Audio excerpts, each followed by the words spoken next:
There's always analysis being done to define and differentiate generations, and there are many things that separate us and our experiences, but a lesson that must be passed between and among generations is that we will not find solutions in isolation. The thing that binds us is that we all have a piece of the puzzle. Each one must teach one. Today on Shak, we have Jasmine Greene, who is a 17-year-old Barbadian student of the Commerce School and the chairman and founder of Private Caribbean Study Goals, PCSG, which is a Discord-based and website online academy for learning, which helps prepare fellow students from across the Caribbean for their CSEC and CAPE exams. She is a member of the Barbados Robotics team and has received certificates of excellence from the 2018 and 2019 First Global Challenges in Mexico and Dubai. Jasmine has also received certificates from the IBM BB STEM Camp for Girls in 2018. She is passionate about dance and enjoys athletics. Welcome, Jasmine, and thanks for joining me today. Thank you for having me. Hello, everyone. So tell me about PCSG. What is it? How it works? How you came to this idea. Okay, sure.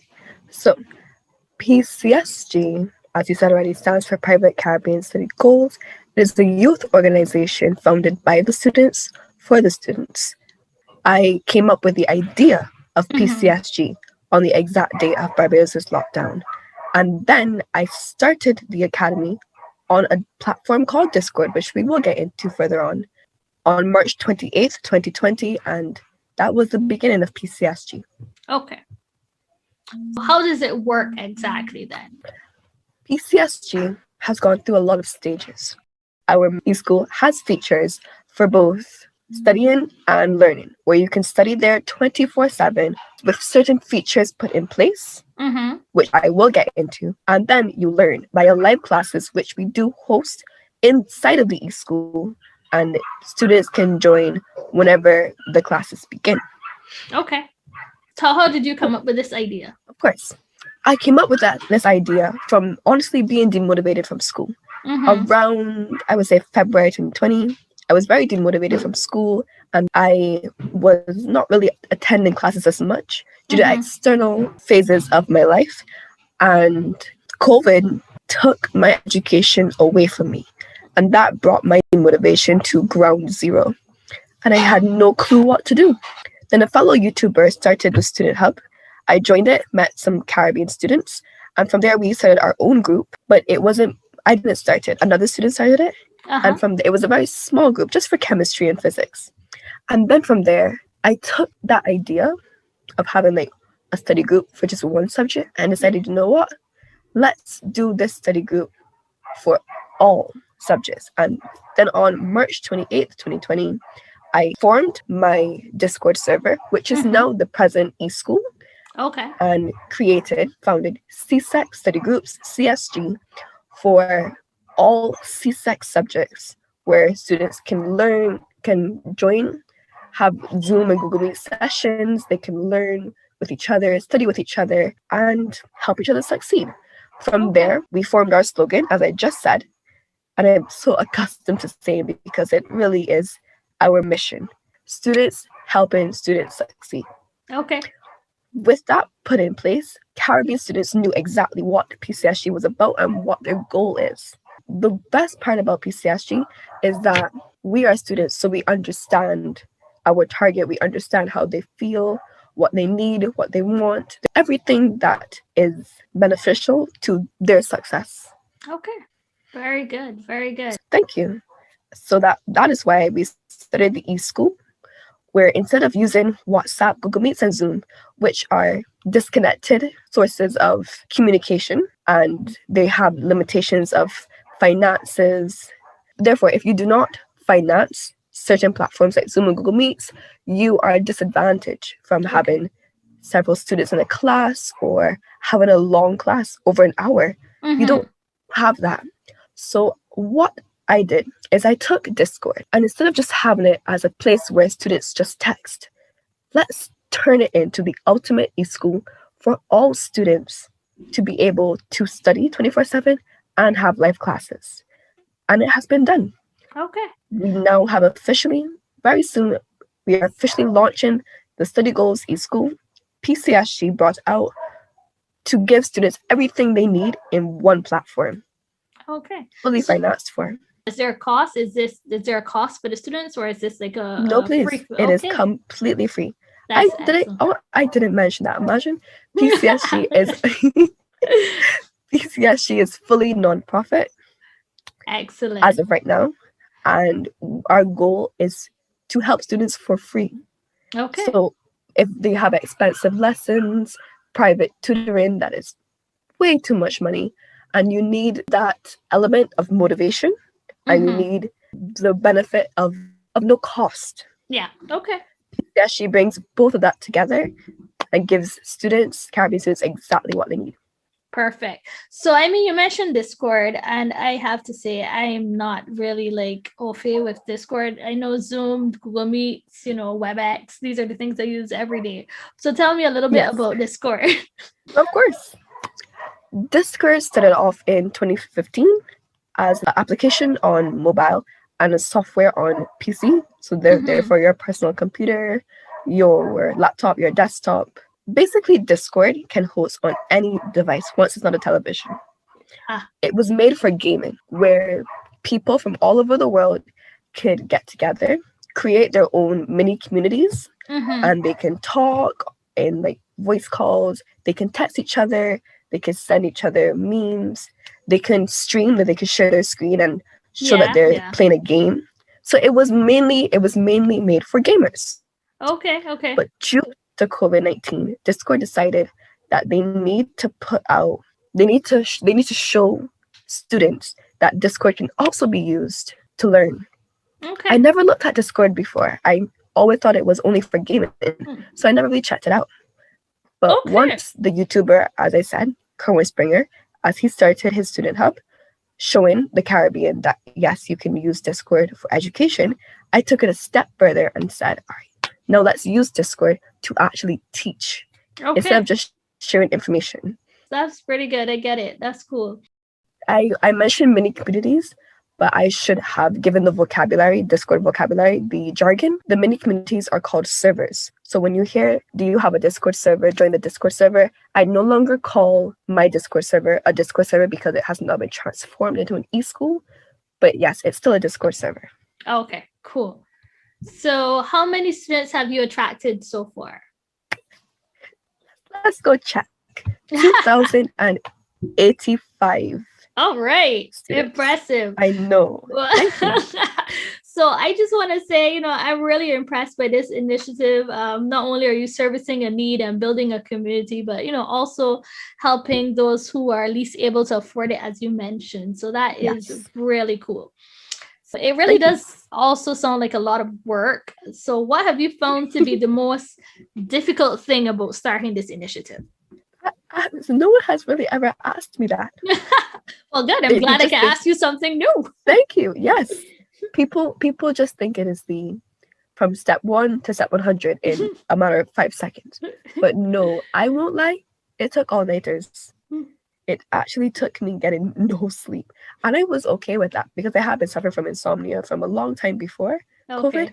So using something that was put in my life to disadvantage me and using it as an advantage to progress my business, my organization further is exactly what I have been doing since March 2020. Our website, pcsgfamily.org. I built that website. The Discord server I built with the help of my bot devs, my former team, my administrators, the students, they helped me. My business partner was definitely a huge help in bringing my dream, my reality to life. But I am missing the most important thing about PCSG. What brings PCSG to life are the student volunteers who take their time out to teach the other students, to give them assistance almost 24/7. They are the OGs. To get back into your question, with those all-nighters, I found I was able to take a blank page and turn it into an entire website, to take a gaming platform and turn it into an e-school. And I've just found that by making my disadvantage an advantage, I really have changed PCSG for the better. And I find that is really amazing. Yes. The other hard part, I was actually losing my team because they were able to help me managing PCSG all the time, all the time, all the time. But there were a bit of disagreements. We went our separate ways. Mm-hmm.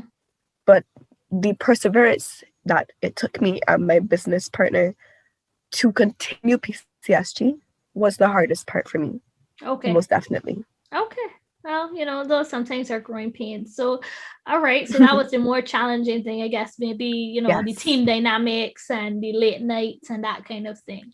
definitely. What has been the most rewarding thing for you? It is the population of PCSG.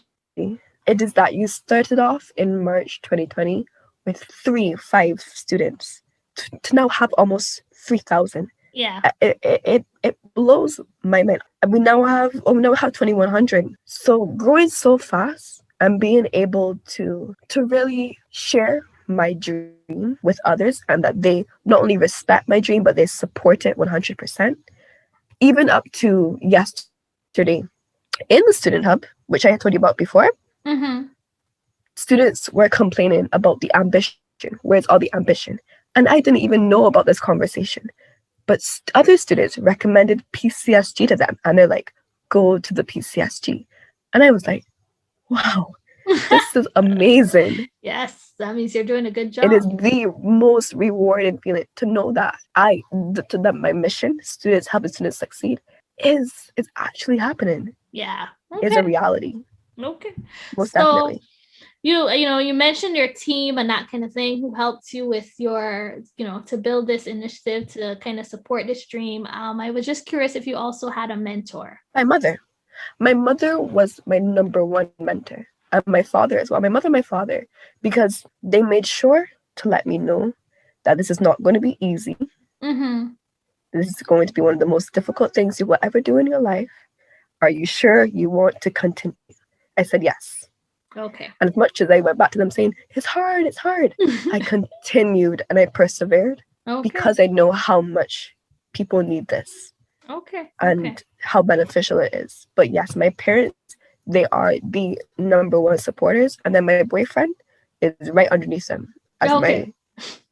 yes. Very And then good.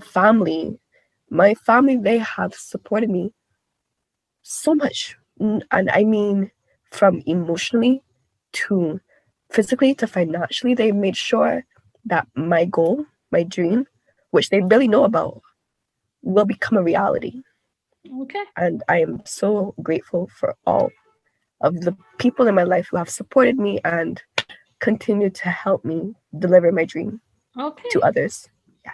Great. Soon you're going to complete your exams and that kind of thing. What are your dreams? What is the future you've envisioned for yourself? The future I've envisioned is to, number one, continue PCSG.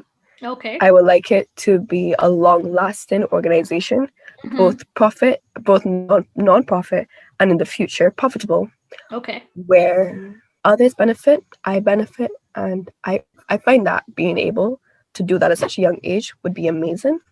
And as you said, as for my bio, I have been in robotic for a while now. I started when I was 13, Mm-hmm.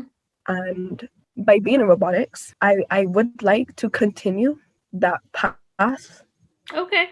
to a full career. I would like to become the first female robotics engineer in Barbados Okay.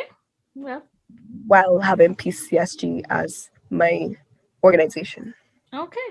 Well, that's good. It's good to have goals. It's good to have dreams. Thank you. You mentioned, robotics, and I guess more or less, I noticed your interest and achievements in STEM.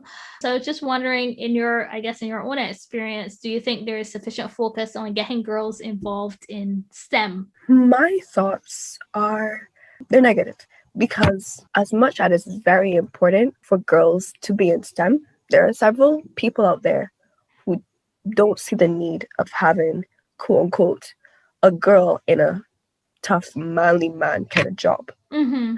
And I say to myself, wow. And from the amount of sexism that I've experienced and still being able to persevere nevertheless, I find that that is something that you need to instill in girls from young.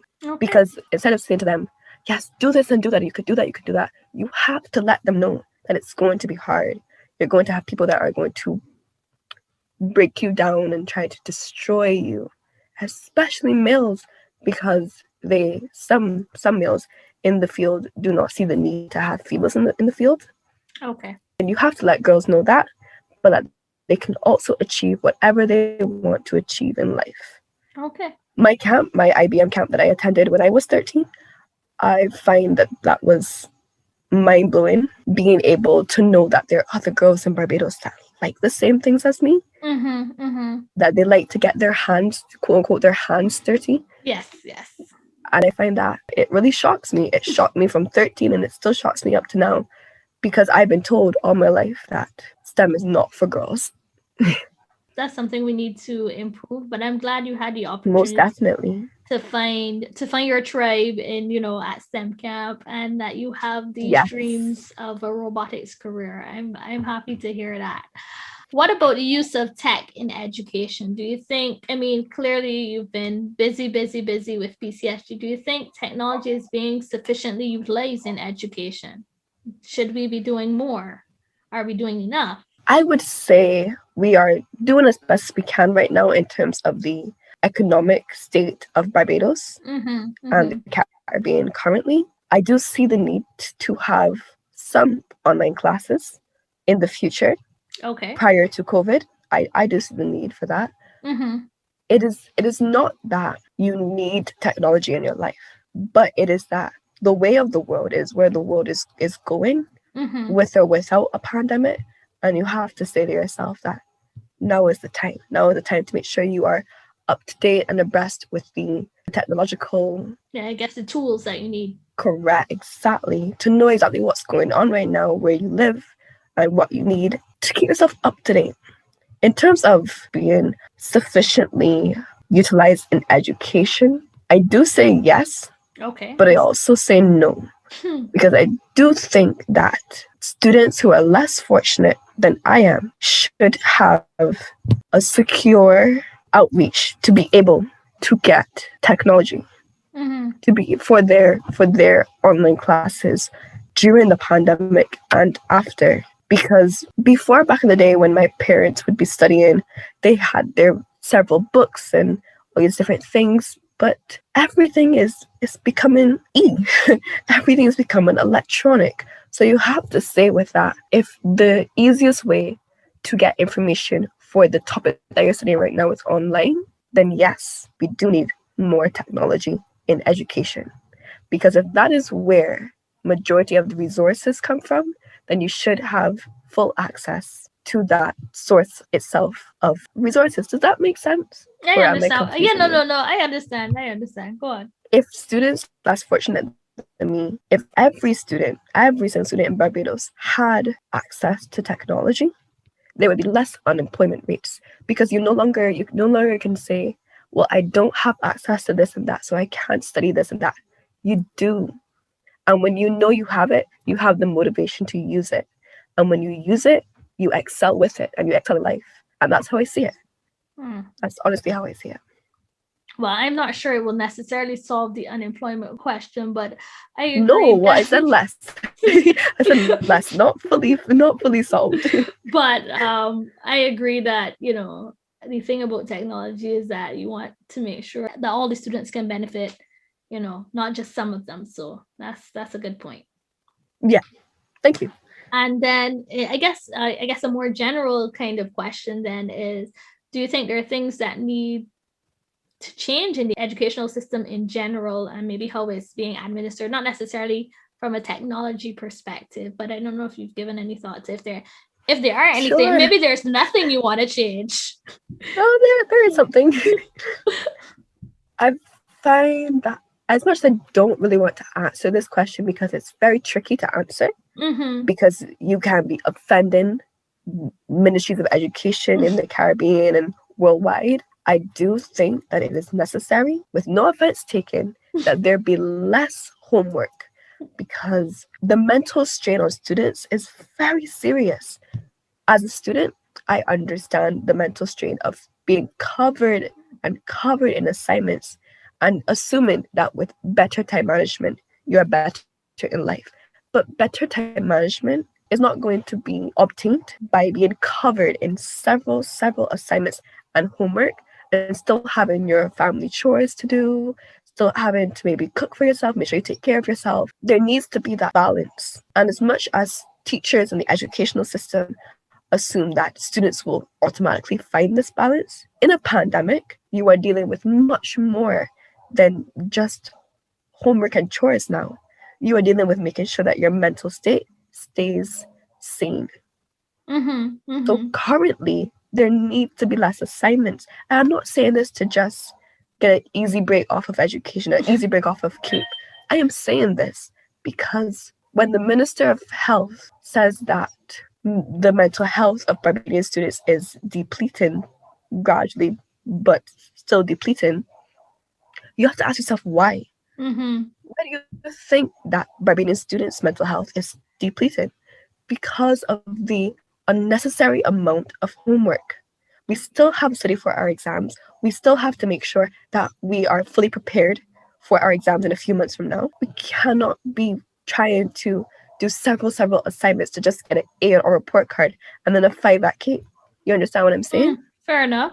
Well, I mean, I'm not sure that will offend anybody, and maybe someone will hear you, and maybe some of them agree that there should be less homework. But that's a good point. I can't say that I was a big fan of homework myself. So maybe someone is listening. Lastly, then, what have you been doing for fun? You've been busy, you've had sleepless nights, you're building a team. What have you been doing for fun? Well, as much as one can do in a pandemic. That's a good question. I would have to say watching Netflix. Okay, fair enough. And what have you been watching? What have you been watching on Netflix? Oh my! Anything good? Too personal. Anything good? Or anything you're fine letting the rest of Barbados know or your parents know? My parents. Well, fine. Don't tell me that. No, it's okay. It's okay because my parents and I, we share a Netflix account, so they know what I watch already. Okay. I would have to say right now, the biggest thing for me is Dynasty. Okay. My friend, she let me in on it earlier this year and told me, you have to watch it. And I'm like, okay, sure. But I'm missing out on anime as well because I am obsessed with anime. Okay. And I watch it with my boyfriend every Friday. Okay. Every Friday, every weekend to make sure that I really relax, because the thing about anime is it takes your stress, your depression, whatever negative feeling you're feeling right now, and it literally drives it out of you with excitement and shock and happy tears, all these different things. Anime is just that. Okay. All right. So thank you so much for joining me today, Jasmine. I want to commend you again on this initiative. Your future certainly looks bright, and I will be keeping my eye on you for sure. Thank you so much. One more thing before we end, I'll just say, for more information about PCSG, please visit www.pcsgfamily.org. Perfect. Very good. Thank you so much, Jasmine. Thanks for listening. Don't forget to join us every other Wednesday for another episode of Shak. Subscribe to our podcast using your favorite podcast platform. We are on Apple Podcasts, Google Podcasts, and many more. You can also connect with us on IG, Facebook, and Twitter, or by email at akilia@shakshack.club. Let's shake things up.